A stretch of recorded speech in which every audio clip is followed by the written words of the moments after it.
बिस्मिल्लाहिर्रहमानिर्रहीम अस्सलाम वालेकुम and welcome to the SK physical therapist. आज के इस लेक्चर में हम बात करेंगे about the scalp. Scalp is the envelope of soft tissue which cover the cranial vault. Cranial vault mean the flat bone of skull like paired frontal and parietal bone, temporal and occipital bone. ये scalp occipital protuberance और superior nuchal line से supra orbital margin तक extend हुआ होता है। The word scalp contain 5 alphabet in which each letter is for individual layer like S for skin, C for connective tissue, A for aponeurosis, L for loose areolar tissue and P for pericranium। In 5 layers में से पहले 3 एक single unit की तरह loose areolar tissue के through पेरिक्रेनियम पर move करते हैं। पेरिक्रेनियम जो कि कल्वेरिया यानी वोल्ट के साथ चिपका हुआ होता है। तो चलिए शुरू करते हैं और एक एक लेयर को डिटेल में पढ़ते हैं। Skin. The skin of the scalp is thick and hair bearing और इस पर सीबेशियस ग्लैंड मौजूद होते हैं जिसकी वजह से ये सीबेशियस सिस्ट के लिए कॉमन साइट है।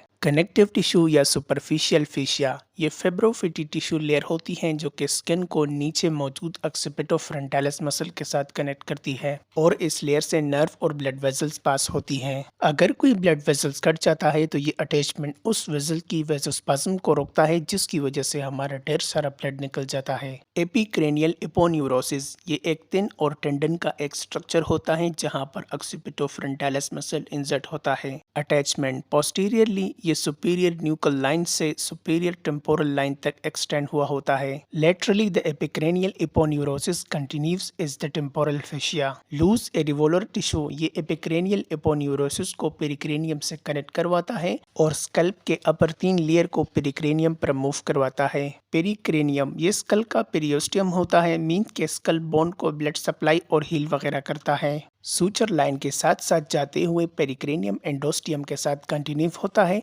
एंडोस्टियम बोन के सेंटर को कवर करता है जहां पर बोन मैरो होता है और इसी वजह से सब पेरियोस्टियल हेमाटोमा स्कल बोन के शेप के साथ साथ बनता है। सब periosteal haematoma is the collection of blood and space between periosteal. Occipitofrontalis muscle. This muscle consists of 2 occipital villi and 2 frontal villi.